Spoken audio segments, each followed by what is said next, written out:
Ya. Tapi katakanlah untuk akhir-akhir ini yang menjadi sorotan di mana pengentasan kemiskinan kan untuk memperbaiki ekonomi begitu. Tapi Iya. kan saat ini yang menjadi fokus terkait dengan kenaikan PPN 12%. Karena ini menjadi dampak, bisa dipastikan ini tidak terdampak oleh Karena itu pemerintah Pak Prabowo PPN 12% hanya itu barang mewah. Oke. Barang mewah itu tidak punya dampak pada soal jatuhnya orang miskin, ya. Karena tas mewah, mobil mewah, segala macam itu bukan sesuatu yang dikonsumsi oleh orang miskin, ya. Jadi bahkan Kementerian Keuangan sudah mengatakan untuk produk-produk kebutuhan pokok orang miskin itu 0%, ya. 0% justru, ya. Justru dinaikkan adalah barang-barang. Jadi barang-barang mewah, karena yang mengkonsumsi barang mewah adalah mereka yang tidak rentan miskin. Jadi ketika dinaikkan dia hanya menambah biaya konsumsinya, biaya hidup konsumtifnya. Tapi kalau yang miskin kebutuhan sehari-hari tidak. Ya, kenapa kita butuh ini? Karena kita butuh mengumpulkan dana. Ya, karena bagaimana untuk membiayai pembangunan? Ada investasi, ada hutang, dan ada pajak, ya kan?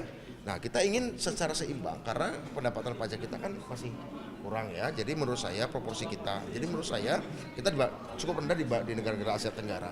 Jadi menurut saya itu perlu, tapi memang dibatasi untuk barang-barang mewah agar tidak berdampak pada kemiskinan. Agar negara punya anggaran untuk pendanaan program tadi, perumahan, ya pangan, ya macam-macam. Kira-kira itu. Pak, tapi itu dipercayai PPN 12% mempengaruhi daya beli masyarakat kan Pak. Jadi kalau untuk kelas menengah sih kayak wartawan gitu Pak, rentan jatuh ke kelas miskin nggak sih Pak? Ya kan tadi saya katakan gini, kan barang mewah ya.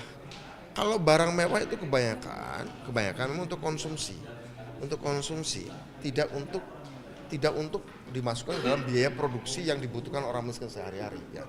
Misalnya bikin kandang, misalnya bikin kandang yang nggak dipengaruhin karena itu misalnya itu kandang ayam, ya tidak berpengaruh karena itu bukan barang mewah. Tapi misalnya barang-barang luxurious, misalnya tas kah atau mobil kah segala macam yang memang tidak terlalu banyak berpengaruh pada kehidupan orang miskin sehari-hari.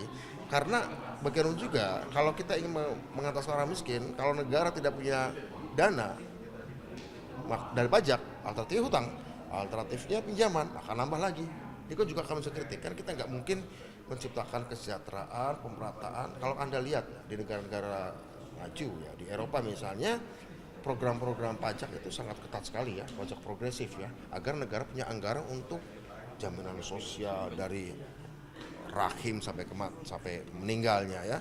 Kalau di Inggris terkenal dengan kesehatannya, kalau di Jerman dengan pendidikannya, begitu, ya.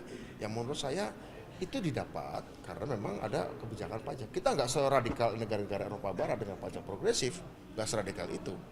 Tapi sementara di lini kita kesejahteraan sosial makin tinggi, kesejahteraan sosial sangat tinggi, dan ini yang kemudian harus kita pastikan bahwa ini menetes ke bawah. Menetesnya bukan kemudian jadi charity, tapi negara membuat kebijakan agar negara bisa membiayai pembangunan sosial seperti saya katakan tadi.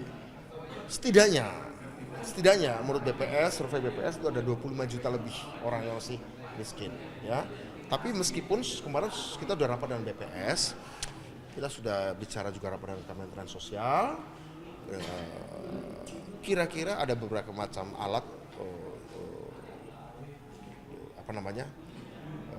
pendekatan untuk mengatasi kemiskinan.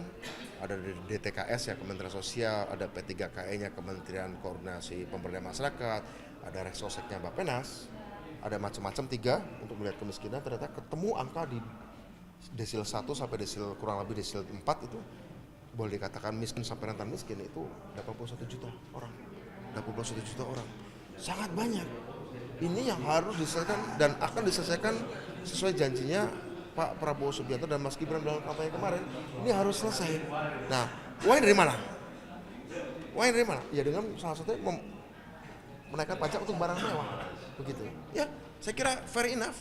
Cukup adil menurut saya, karena jangan sampai bangsanya 79 tahun hanya kalau ada pesta hanya kelas menengah ke atas saja yang pesta.